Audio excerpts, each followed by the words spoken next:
Lundi 3 octobre 2022, chers téléspectateurs, bonsoir et bienvenue dans cette nouvelle édition du journal en version française. À la une de l'actualité, aujourd'hui, le président de la République, Ange Radzouil, le père Pedro, ainsi que les partenaires ont inauguré le centre de formation en art culinaire Guillaume Gomez ou l'Institut d'excellence culinaire Guillaume Gomez au sein du village Akamassou à Mbomaïti. Les 23 jeunes qui ont terminé leur formation en cuisine française ont reçu également ce jour leur certificat de fin de formation. Ce genre de centre de formation, qui est l'un des plus grands centres de Madagascar, contribue grandement à la promotion de l'avenir des jeunes issus des familles vulnérables selon la déclaration du président Ange Radzouil. Natera Koutmav et Nzararanjiantsu. Saïda est parmi les jeunes qui ont suivi la formation en gastronomie au sein de l'Institut d'excellence culinaire Guillaume Gomez. Âgée de 18 ans, elle est parmi les plus jeunes et ambitionne de poursuivre vers l'entrepreneuriat après son stage dans les restaurants haut de gamme de la capitale. Ces jeunes ont eu l'opportunité d'être aidés par le père Pedro qui leur ont permis d'avoir un avenir meilleur et de réaliser leurs rêves, comme le cas de Lucien qui rêvait de travailler dans le milieu et qui a pu atteindre son objectif aujourd'hui grâce à la formation suivie ici. La Fondation École de Félix est l'initiateur de ce projet. Ce dernier œuvre dans la lutte contre la pauvreté par l'accès à l'éducation et à la santé des enfants de Madagascar et de la région de l'océan Indien.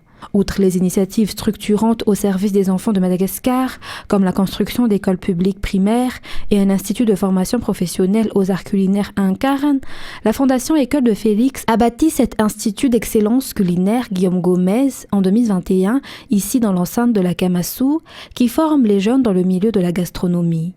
21 autres ont achevé leur formation aujourd'hui et ont reçu leur certificat de fin de formation. Eh bien, ici, c'est un lieu où des jeunes pourront apprendre un métier que les gens aiment beaucoup dans le monde entier, Et je suis sûr que eux qui vont étudier ici, dans cet institut d'excellence culinaire Guillaume Gomez, ils vont toujours trouver du travail. Cet institut porte le nom de Guillaume Gomez, nommé ambassadeur de la France pour la gastronomie et meilleur ouvrier de France, représentant personnel du président français auprès des filières alimentaires. Il est aussi le dirigeant des programmes pédagogiques des instituts culinaires de la Fondation École de Félix. Déjà, il porte mon nom, non pas par faute d'humilité, mais tout simplement parce que c'était, et là j'adresse un petit message aux partenaires qui sont présents dans la salle, enfin dans le jardin, c'était le moyen d'aller chercher des fonds en France et à l'international pour pouvoir vous aider. Donc moi je voulais déjà vous féliciter de vous être engagés, puisqu'une fois de plus, nous on vous a donné des outils, cette caisse à outils c'est vous qui l'avez. Et maintenant que vous connaissez un métier, comme l'a dit le père Pedro, vous avez un avenir et vous êtes maître de votre avenir. Vous êtes la fierté bien sûr de ces instituts, mais vous êtes la fierté de Madagascar, vous êtes la fierté de toutes celles et ceux qui à travers le monde prennent et accordent du temps aux enfants. Donc, soyez fiers de ça. Malgré les difficultés que traversent les personnes aidées par le père Pedro ici à la Kamassou, l'existence de cet institut constitue un espoir et apporte de la valeur aux jeunes et aux femmes du pays, selon le président Malagasy. Cela entre également dans les programmes de l'État de mettre en place des formations professionnelles et techniques pour les jeunes. Tout cela reflète un engagement fort, répondant aux besoins de valorisation des femmes, mais surtout des jeunes, qui sont la plus grande richesse de Madagascar. La formation technique et professionnelle est véritablement une solution d'avenir parce qu'elle constitue le moyen le plus sûr vers un emploi qualifié, pérenne et de qualité. Car un citoyen qui n'a pas le savoir-faire et qui n'a pas d'emploi devient un fardeau pour sa famille, pour sa communauté et bien évidemment pour le pays. Raison pour laquelle la formation professionnelle représente la meilleure solution pour le pays afin d'assurer un développement humain durable. C'est donc la meilleure arme que nous pouvons leur apporter pour faire face à la vie et à l'avenir. Investir dans la jeunesse, c'est résolument investir dans l'avenir. Mes chers amis, mesdames et messieurs, je tiens donc à remercier toutes les personnes impliquées de près ou de loin à l'élaboration de ce projet d'institut d'excellence culinaire, car nos convictions et nos motivations se rejoignent. Les locaux de l'Institut d'excellence culinaire Guillaume Gomez ont été inaugurés par le président de la République de Madagascar, le président fondateur de la Kamasu et les partenaires aujourd'hui. Après la cérémonie, le président Antrazuel a rendu visite aux élèves de la Kamasu.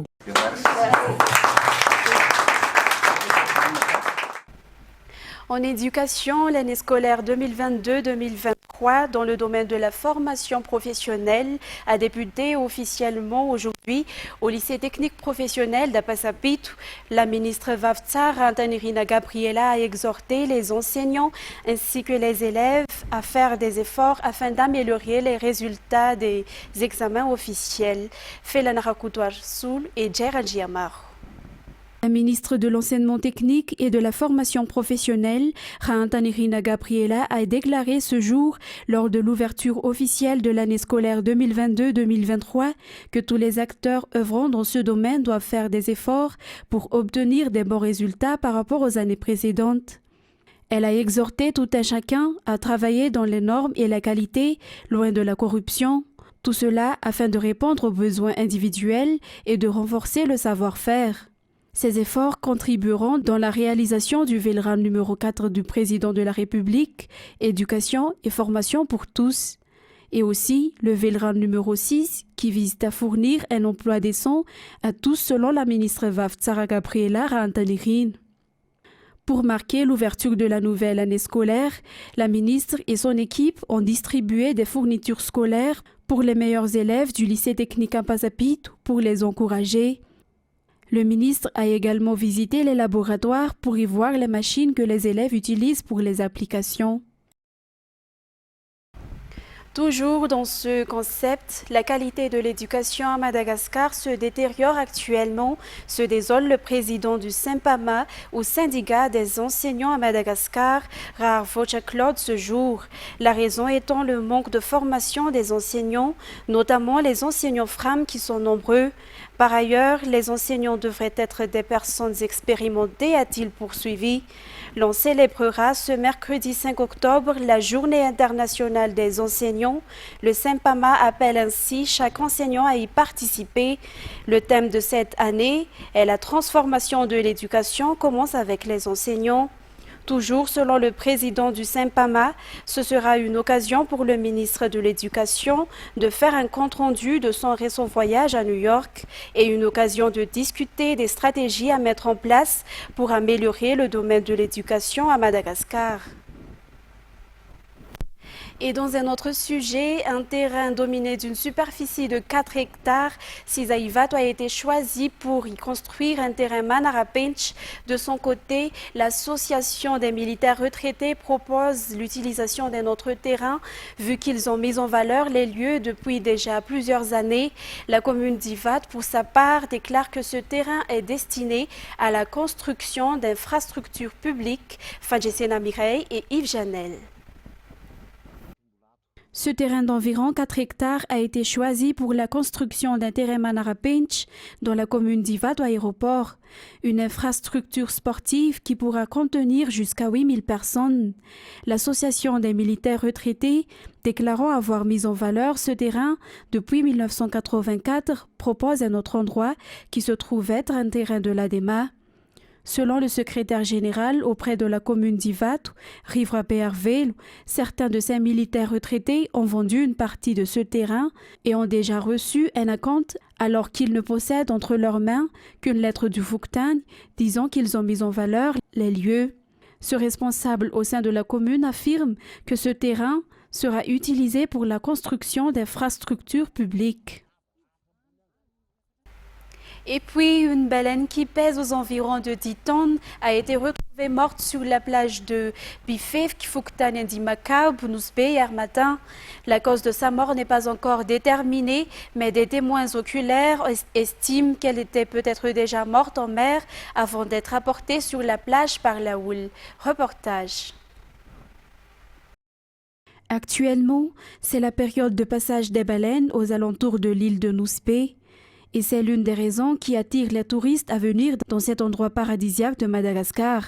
Cette baleine a été retrouvée morte sur la plage de Bifevk, Fuktanedi Makab, non loin de l'aéroport de Fassen.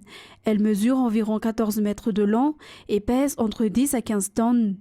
Les résidents ont rapporté que le corps de la baleine a été retrouvé hier vers 5 heures du matin sur la plage. La cause de sa mort reste incertaine, mais son corps est très abîmé.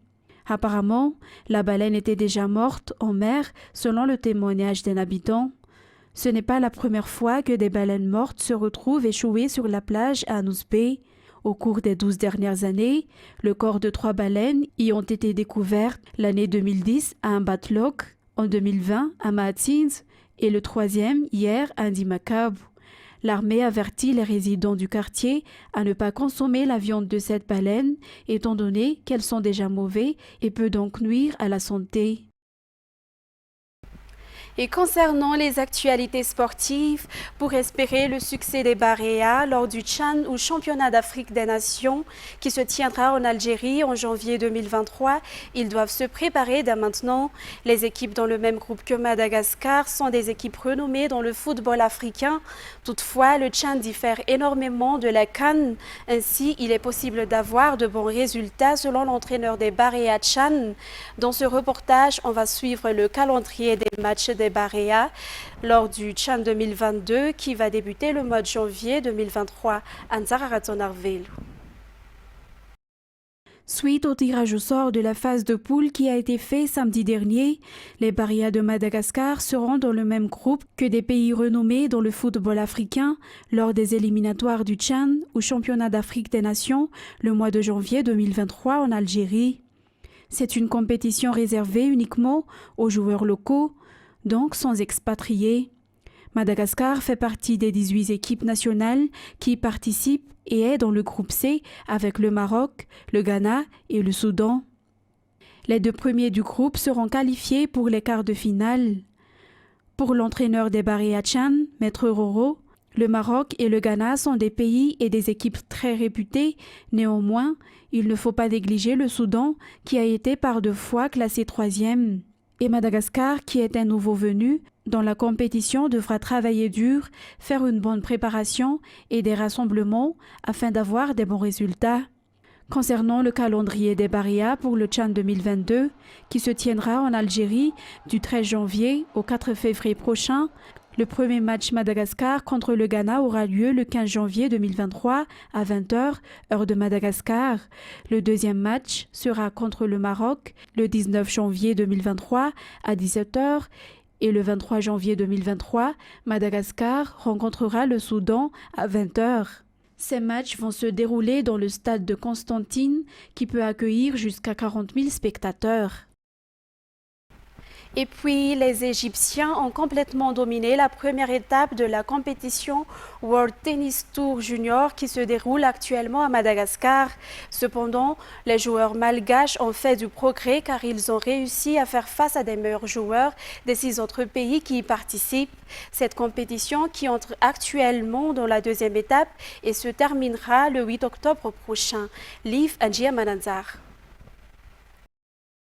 C'est le joueur égyptien El Karmoti Ahmed qui a remporté la première place lors de la compétition World Tennis Tour Junior, catégorie homme des moins de 18 ans. Il a vaincu le joueur allemand Balthazar Huss lors de la finale du premier tour de la compétition qui s'est déroulée du 26 septembre au 1er octobre sur le score de 2-7-0, 2-7-5 et 6-2. Cette compétition internationale se déroule au COT ILAF avec 6 pays participants. La deuxième étape pour ce World Tennis Junior se déroulera du 3 au 9 octobre. Pour les autres résultats de la première étape, le joueur égyptien Adel Malak Ahmed est sorti vainqueur. Pour les jeux en double femmes, les 2 égyptiennes Habib Habiba et Habib Chad ont vaincu Adel Malak Ahmed, une joueuse égyptienne, et Rava Karaman Antoine, une joueuse malgache, sur le score de 2-7-0, 7-5 et 6-2. Et pour les doubles hommes, l'Égypte a toujours été victorieuse grâce à El Karmoti Ahmed et Nour Eldin Mustafa. Et en ce qui concerne les actualités internationales, à l'issue du premier tour de la présidentielle au Brésil, dimanche dernier, l'ancien président Lula a obtenu 48,4% des voix contre 43,2% pour le chef d'État sortant Jair Bolsonaro, selon des résultats quasi définitifs. Le tribunal supérieur électoral a annoncé la tenue d'un second tour le 30 octobre. Reportage sur les images de France 24. Dans les rues de Sao Paulo, ces supporters de Lula laissent éclater leur joie. Leur candidat est bien en tête du premier tour avec un score autour de 48% des voix. Mais l'ex-président de gauche va donc devoir passer par un second tour, ce qu'il espérait éviter. Et surtout, l'actuel chef de l'État, Jair Bolsonaro, n'est pas si loin, 5 points derrière. Les sondages donnaient pourtant un écart qui allait parfois jusqu'à 14 points. Qu'importe, Lula se dit persuadé qu'il l'emportera. J'ai toujours cru que nous allions gagner ces élections. Et ce que je peux vous dire, c'est que nous allons gagner ces élections.